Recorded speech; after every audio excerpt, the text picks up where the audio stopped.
What's up, Dominators? Welcome back to the VGCI channel, and today I bring to you my Gear Chronicle deck recipe. So yes, this is the new V-EB04 booster, extra booster, the Answer of Truth.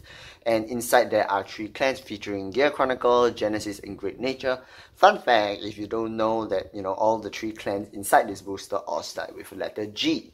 So yes, today I'm just going to bring you my deck recipe for Gear Chronicle, and then I'll post my Genesis one really soon after, I'll get Wilson to actually do it for me. And then, so we're going to go into the deck. Firstly, we're going to talk about the deck, what cards I run, what cards I don't run. And then after that, at the same time, I'll actually show you some of the combos that you can actually do with this deck. And yes, how to actually pilot or play the deck as well. So yes, let's jump right into it. So first we got your starter, Primordial Draco Kit. So Primordial Draco Kit is a pretty simple starter. Every standard deck uses it. On right draw 1, can't really change that. So yes, move your side. And as usual, we have our force markers right here. I got the IG signed, the gay IG, which is definitely one of my favorites. And then the marker that came out of EB04, which is Lost Legend, the new grade 3. And then the other 2 custom-made markers that I have. So you put the markers aside. So this, yes, is a Force clan. In EB04, they didn't actually have a Protect clan. Yes, there's only 2 Force clans and 1 XL, which will be Genesis and Gears getting the Force, and then Great Nature getting the XL, so there's no Protects. Alright, moving on to the Great Force. So yes, this deck has Great Force. For now, I will use the Great Force as striding, but it's actually not striding, it's called riding over your Vanguard. There's no such thing as stride in standard, but for easier purposes, I'm just going to say stride when I say, to stride into a Great 4 unit for easier, references, and hopefully you guys won't get confused with that. So yes, we have Great Force in this deck, so we run 7 Great Force. 4 of which is your VR, and the other 4 will get 2 in a moment. So first, let's go through the VR. So yes, I have one SVR right here. The foiling looks really nice. I really love the art for Mystery Flare Dragon.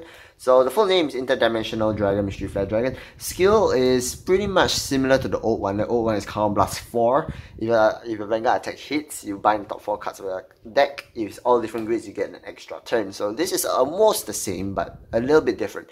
So skill, when placed, activate all the effects according to the sum of grades in the face-up cards in your bind zone. So basically, this deck is all about binding cards, binding grades from your deck into the bind zone, or from your hand to the bind zone or drop zone as well. And then you activate the effects based on the number of cards, sum of grades in your bind zone. So first we got 3 or more. So you can see, I'm not too sure, you can see 3 or more, this unit gains 1 drive. 7 or more, this unit gains 1 crit. 13 or more, 6 of your units gains 10k, so it's basically like a deer skill almost. And then 19 or more, at the end of that turn, you may discard your entire hand. If you do, you get an extra turn, but you cannot ride during that turn. So yes, almost the same. Let me just say that it's not really easy to get 19 bind zone. It really takes a while unless you're really lucky and you draw into most of your bind units. And most of the time, you want to slowly build up your bind by maybe your turn 3 of your grade 3 turn, like when it's your turn and you're on grade 3 for the 3rd time already, maybe then you have about 13 to 19, but it really depends because this deck is a bit high roll. You have to draw into cards that actually help you to bind. If not, you're just sitting there with 0 bind zone. So yes, this is the grade 4 Mystery Flare Dragon, the VR. I have one SVR. This is the comparison between the VR and the SVR. It looks really nice. And yes, obviously you wouldn't want to cut this out from the deck. Alright, moving on to the other grade 4 that we run. Interdimensional Dragon, Idealized Dragon. So this is another grade 4, but you ideally don't want to strike, so-called strike into him because of the skill. So skill is almost the same. When placed, the first part is obviously the same. When placed, activate all the effects below according to the sum of grades of the face-up cards in your bind zone. Skill 1 or more, your opponent chooses one his or her rear guards and put it to the bottom. That makes sure that you know that it is your opponent chooses, not you choose, because I actually kind of rule-suck someone before in a competition by, saying that I am the one that chooses to put which rear guard that the opponent has on the field to bottom deck, but instead it's actually the opponent chooses, so it's pretty suckish. 5 or more, you must call the top card of your deck to a rear guard circle. So it says that activate all the effects below, so you have to activate them. You cannot choose not to activate. So yes, 11 or more, call 2 cards from your drop zone to rear guard circle, and 3 of rear guards gains 5k on the end of turn. So it's pretty okay. The reason why you run 3 is actually not to strike into this, but it's actually instead to bind this as one of the grades, the sum of the grades in the bind zone. So this is important. Ideally you run 3. Unless you really have like no face-up cards, 3 or less face-up cards by the time you first ride into grade 3, then you might want to strike into Idealized Dragon. But other than that, if you have 4 or more or 3 or more, you ideally want to go into Mystery Flare every time, because you get in that 1 drive, which is really, really important as well. Alright, moving on to the grade 3. So the grade 3 is the new grade 3, Lost Legend. So Lost Legend, the skill, or the full name first, sorry, Interdimensional Dragon Knight, a Lost Legend. So the first skill is more important. Alright, X skill, choose 1 or more cards with some grade 3s or being greater from your hand, discard them, search your deck from 1 to grade 4, write it as stand, shuffle your deck, and end of your turn, retire that unit and write a grade 3 from your soul as rest. So basically what this card entitles you is, when you first ride into grade 3, you gain 2 force in 1 turn, and every turn at the end of the turn, if you do not ride, you still gain the extra force, which is really, really important. So on ride, you gain 1 force, and then after that, at the end of the turn, you retire your grade 4, you ride a grade 3 from a stencil, or grade 3 from a stencil. Ideally, you want to ride Lost Legend, and then you gain an extra force. And the other skill is 1 roll upon counterblast to draw a card. So this deck actually doesn't really use up much counterblast. The only counterblast in this deck that I actually have is actually this, which is counterblast to draw 1. So you can just counterblast 2 and draw a card. This deck actually decks out really fast, so you gotta end your opponent quick. If not, Genesis players will end you with their Melissa combos. So yes, this is the very, very important grade 3. We only run 4 grade 3s in this deck. It's pretty easy to actually filter out Lost Legend. Unlike other clans where you have to, if you're only running 4 grade 3s, it's a bit hard because you got cards that can help you to bind and draw during a grade 1 and grade 2, which I'll get to later. So yes, 4 Lost Legend is really important. Do not cut it out at all. Moving on to the grade 2. So the grade 2 is pretty simple. We play 11 grade 2s. Pretty standard. So all these grade 2s are basically helping you to bind cards from your hand into the bind zone, and then you draw a card to filter out for your Lost Legend. So first we got Lost Break Dragon. So Lost Break Dragon's skill is pretty simple. Vanguard Rearguard skill. When placed from hand, bind a card from your hand and draw a card. So basically, if you have Idealized Dragon in your hand, you ideally want to bind it when you place this onto your Vanguard Rearguard circle, and then you bind it, draw a card, you filter out for your Lost Legend. And then the other skill, Rearguard skill, is when your turn, like basically during your turn, if you have physical card and bind it against 3 cases, a 13k beast. Really good for hitting all clans. Yeah, basically every force, excel, or protect clan you can hit, so it's a 13k beast. 4 off, I recommend you do not cut because it helps you bind. Moving on, we got this Naboo, Steam Mechanic Naboo. So this is like one of the best grade 2s in the deck as well. It helps you net 0 losses because at the end of the battle, you put in your soul and draw a card. So skill, when it attacks a Vanguard, costs bind a card from the drop zone. So basically you ideally want to bind one of the grade 4s or grade 3s, or maybe a grade 2s even.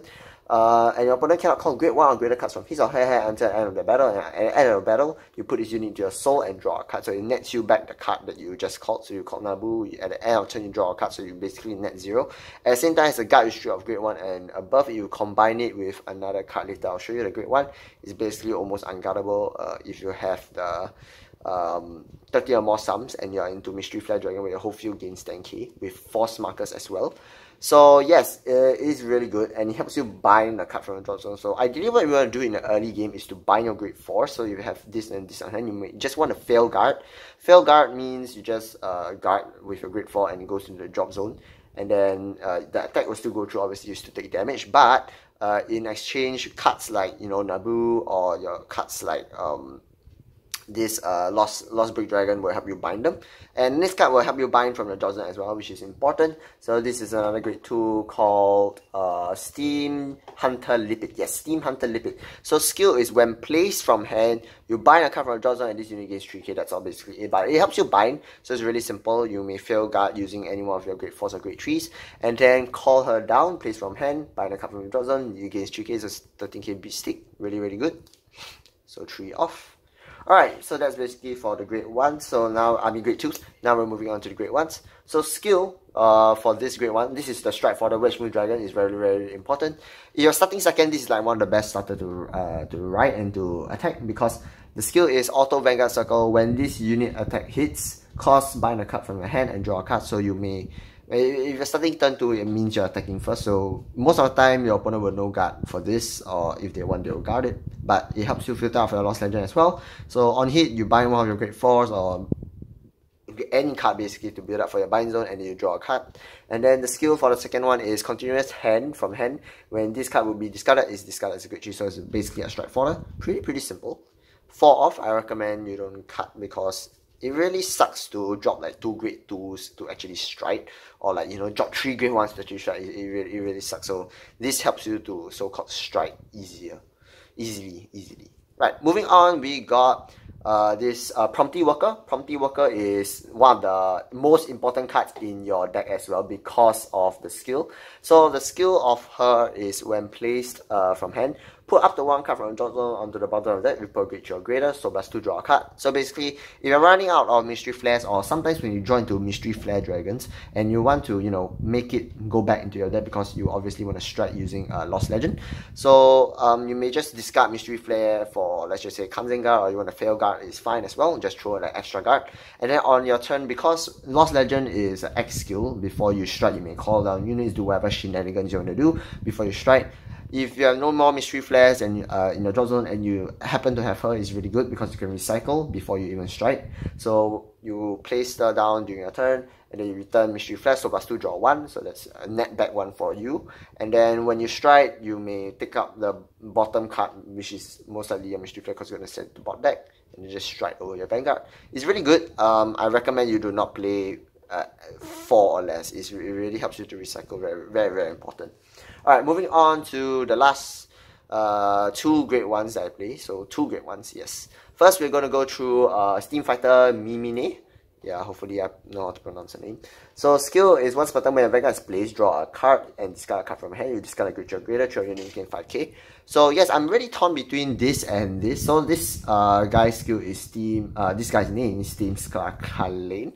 So I've seen people run like 3 Steam Fighter Mimine, or you either run 3 Steam Scarlane, which is important. So Steam Scarlane is why I said the opponent will not be able to guard if you actually combine it with Nabu. Skill of Clane would be when it boosts, so +1 at the end of battle, your opponent cannot intercept, and it can only call up to 3 guidance. At the end of the battle, bind this unit. So it helps you bind, but at the same time, it provides the guard restrict. If you put this behind your Vanguard when you have 13 or more soul, your whole field gains 10k. At the same time, it provides a very steep guard restrict. At the same, and your Vanguard is a crit, so yes, 13 or more, it's actually 7 or more, your Vanguard gains crit, and it's triple drive as well. Your opponent can call 3 guardians. What the hell? If they don't have any heal triggers, or you know, no Kanzen, they basically just immediately just die.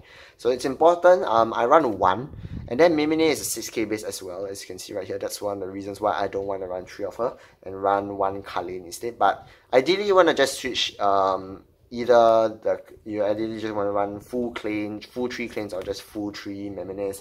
It's really up to you, but I play tested with this deck, and I feel that this combo actually works quite well. Yeah, it's pretty good. But it's your own personal preference. It really is up to you guys. Alright, moving on to the trigger. So the triggers is pretty simple. We have the draw trigger Kanzens. I have nothing much to say about it. You obviously have to run it. And then we have 2 normal draws. So this is a 6 draw 6 crit deck. So 6 crits. Obviously you want to run the crits, and the 4 heals obviously you want to run. So reason why I run 6 draws and 6 crit is because the draws really help you filter out the cards that you need to actually have in your hand in order for you to bind. So if your hand is really very bad in the early game, and you break because you have no other cards in your hands to actually help you bind, to build up your bind zone before your great return and strike. So the draw triggers actually really help running 6 draws and 6 crits.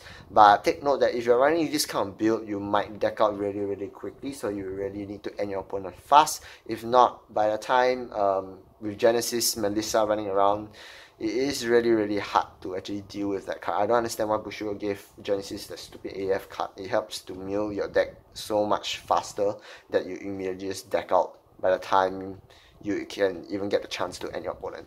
So yeah, that's about it, guys. I have nothing else to say because this deck is really strong, but at the same time I feel that it's really high roll in a sense that you really need to get the perfect cuts. If you do not get the perfect cuts, it's really hard for you to you know, kill your opponent off, in a sense. Yes, it really is really hard. But if you do get that perfect grade 1, grade 2, grade 3, grade 4 turn, and you're able to get buying units in your buying zone consistently, this deck is a really force to be reckoned with. So yes, thank you very much for watching. I hope you guys like these kind of videos. I'll be posting my Genesis deck recipe really soon.